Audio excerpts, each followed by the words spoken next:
Hi everyone, I'm Karen Robinson from littlepaperparty.com. I'm an independent Stampin' Up! Demonstrator in Australia, and today I have the 8th project in my 12 Days of Christmas series to share with you, which is going to be some tags. Finally up to some tags. I don't know about you, but I have quite a few presents and I'm running out of hiding places, so I need to get them wrapped and under the tree, which means I need tags so I know which one belongs to which person. So these are the ones I'm doing today. They are very simple, very quick to do. The colors that I've chosen go with my wrapping paper. You of course could change this up to go with any wrapping paper or color scheme that you may have, but this is what I have, so we will get started. I'll just pop those over there. So what I am using for the base is I am using crumb cake cardstock, and I have cut my pieces to 4 inches by, I've actually cut them to 5 centimeters. I'm using a tag topper punch, and the tag topper punches, most of them, the widest part is 2 inches, but if I cut it at 2 inches, I find it's actually just a little bit too tight. So if I cut it fractionally under, it just slides in there really well. So if you have our trimmer, or I don't know about other trimmers, but I know our trimmer does, it has both metric and imperial measurements on it. And so let me just grab a little pointy tool, hopefully you can see. So 2 inches is here, but I don't want to cut a 1/16 off because that is a bit too much. I just want to cut it under, but I want them all to be a consistent width because of the gold piece I'm going to put on the top. So I went with, there's a 5 centimeter mark. So 5 centimeters is just under the 2 inches, but it's not a full 1/16, and so that's why I'm actually doing 4 inches by 5 centimeters, so I get that little bit off to help it just slide into the punch better. So the tag topper punch I am using this is a retired one. We don't sell this one anymore. I've kept it, I just really like the shape, the curved shape. But there is a similar one in the current catalogue, which is this delightful tag topper, which has a similar kind of, you know, quite a bit more of a curve, I guess, to it than some of the other ones. So this is a bit more bumpy, but we also have the scallop tag topper, and then we have the fancy tag topper as well. So there are actually 3 tag topper punches currently available in the annual catalogue to choose from if you don't have this one, but I have this one and I like it. So it's very simple. I'm just going to slide it in, punch the top. That's it. Then I did want to round the corners, so I'm using the detailed trio punch. You could use any corner rounder you wanted to. You could finish off the corners, the bottom, however you wanted to. Flag it, keep it straight, whatever you like. I just like the rounded corners. And then to add a little bit of something to the top, I wanted to add a little bit of sparkle, and I have some gold foiling on some of my gift wrapping paper, so I decided to add some gold foil to the top. So the foil I have cut down, I'm just cutting down 1 inch wide strips, and then I'm cutting those down to 5 centimeters as well.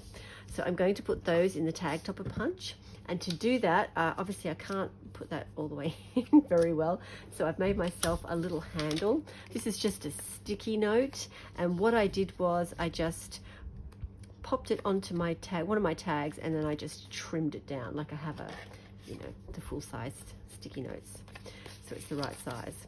And then I'm going to just pop that onto the back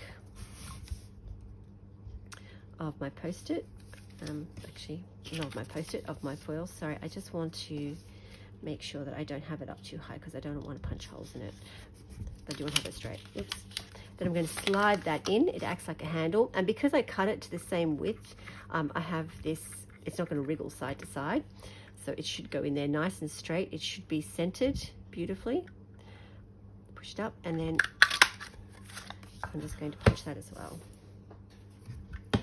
Okay, that's all for the punches for the moment. So what I'm going to do is I will go through and I will, punch a whole stack of these, and then punch a whole stack of these, and you kind of do, I can't think of the word, but you know what I mean. Do a few at a time. And then I'm just going to add a little bit of Tombow and stick this bit onto the top of my tag. So once again with Tombow, don't have it right to the edge because this one will dry sticky because it is a multi-purpose glue. Just give yourself a little bit of room to for the squeeze, for the stickiness, for the oozing. Oozing, that doesn't sound very pleasant, but you know what I mean when you press down on it. Okay, I haven't got that perfectly centered as well as I'd like, but I'm not going to worry about it. If you do have your topper a little bit off, I do a fraction here, it's not too bad on that side. I will come back and then actually I'll just do that right now and I'll just trim that bit off. So what I did was when I was making these assembly line style, I was just making a few and popping them under a block to help them, you know, attach very well, and then I was kind of doing it that way. But I'm just making one this time. So if you do have any and you haven't quite cut it perfectly well, then just trim off any excess. Okay, so a little bit of stamping. So I have chosen, for the front, I have chosen sentiments from Celebration Tidings, and I've chosen the Merry Christmas and this lovely floral image, which is going to go on the front. And then on the back of my tags, I did stamp a to and from. I've used the Snowman Season. This is the only to from that I have actually in my stash when I was looking for it. You don't have to add to from on the back. You could just leave it blank. You can just write on it if you want to a name, or you don't even necessarily have to have these as a gift tag. You could just have these to go on things for different kind of reasons, or use them in scrapbooking or journaling or something like that as well. But anyway, I am using them as gift tags, so I'm going to put to from on the back. So I will do that first. Oops, and I'm going to try really hard not to get my fingers in the ink. Okay, so I'm using Early Espresso for both my sentiments, and I'm going to use Shaded Spruce for my image. All right, so on the back we'll pop the to and from. So I'm using my grid paper just to keep my tag straight, and then I'm also using it to kind of line up my sentiment, so I have that as well. I'm going to pop this on first, so the image on first, so I've got plenty of room to put the sentiment. So now I think my Shaded Spruce is, getting a little bit dry, running out of ink, but hopefully we'll get enough. If you're finding you're not getting as good an image, these are photopolymer. You can use a mat underneath it, like a piercing mat, a foam mat underneath it. Move that one out of the way. And now I'll just add my Merry Christmas at the top. I find probably 90% of the time I get a good enough image result, so I don't use that. I very rarely use a mat, but sometimes I need to. But if you do find you're not, then try using a bit of a foam mat underneath. The insert from the Stamparatus or your stamp positioning tool is also a really good thing to use as well if you don't have a specific mat. Now once again, I'm using my grid paper to line my tag up and have that straight, and then also just to line my image up, my sentiment up. And that's one thing I love about photopolymer, is I can see through, and hopefully that is straight. All right, so I'll just pop those out of the way before I stick my fingers in them. So that's my basic tag. I did want to add a little bit of something to here, and I decided to use watercolor pencils. I haven't used these for such a long time. There actually was a little spider web on my pencils, so that's how long I haven't used them for when I went to get them. I don't know why. I really like them, and I really love how they look on craft cardstock. I think they look beautiful, and this is actually the main cardstock I tend to use it on. So to me, crumb cake is a kind of craft cardstock, and I love the look, and they're very, very simple to color in. So I chose Whisper White and Real Red, and then I also chose Garden Green. We have two sets of watercolor pencils. The white and the red are both from like the first set, and the green, Garden Green, is in the second set.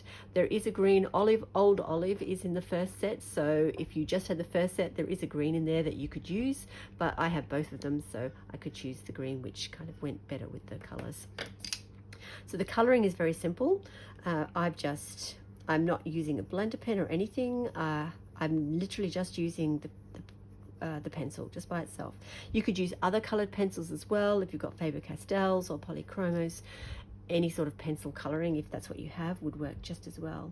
So I've just done a light, gone over it, the whole image lightly, and then I'm just going over the veins of the leaf a little bit more to add just a little bit of shading. And then I'm going to do the same with the other one. You could come back in with a blender pen and blend this out very lightly. If you were using watercolor paper, of course you could watercolor, but I'm just using it just as a pencil, and I really like the effect, and I really like how these look on crumb cake cardstock. Then for this, I think this is supposed to be another leaf, but I wanted to add a little bit of white. I've got some white, so I'm just using the white, and I love how the white stands out on crumb cake. So just going over all the insides of these. So now this is a white leaf thing.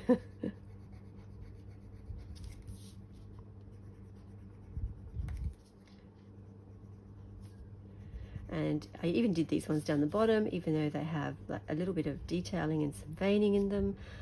I didn't worry about it. I just went over it with white. And then we have these berries, but obviously they have stamped it's solid. They're a solid kind of thing. They're not hollow to color in, but I did want to add some red. So I had a go, and I didn't mind the result I ended up with. I literally just went over the berry with my real red, and then went like a little bit outside of the lines to add, I guess, a bit of a halo kind of effect. And once I'd finished coloring, once you kind of just glance at it, basically your eye reads it, or my eye does anyway, but reads it as it's red. There are red berries on there with just a darker center. So I was really pleased with how that turned out, and then I got to add the red that I wanted to my tag, which I have reds as well in my paper. So the very last thing is a little bit of ribbon. I am using, just finding it, the real red sheer ribbon that's in the current mini catalogue. I have cut an 8-inch piece, and I'm just going to fold this in half and thread it through, and just loop it through. So I have, like I said, I said this the other day in another video, I think this is called a lark's head knot, but yeah. And one other nice thing about adding the gold foil as well, it does act as a bit of a reinforcer, so I can tug on this a bit more firmly than I would be able to normally. And then when I'm happy with it, I will just grab a pair of big scissors, and I'm not quite happy with that. It's not sitting perfectly, but I'll go back and fuss with it later. And then just trim the ends. And that's it. I have another tag to add to my bundle of tags. So I need at least 30 tags for all the presents that go under our tree. And the great thing about this is because I am using my own supplies and it doesn't use very much, I can easily make more if I do have to, you know, there's always last minute gift. Oh, we just bought this one, can we put this one under the tree? And so I can quickly whip up another tag, and then they will all be the same. So that's everything for today. I hope you like them. They're very quick and simple. You could definitely change up the colors to coordinate with your whatever wrapping paper you may have. And I will see you next time with number 9. Bye.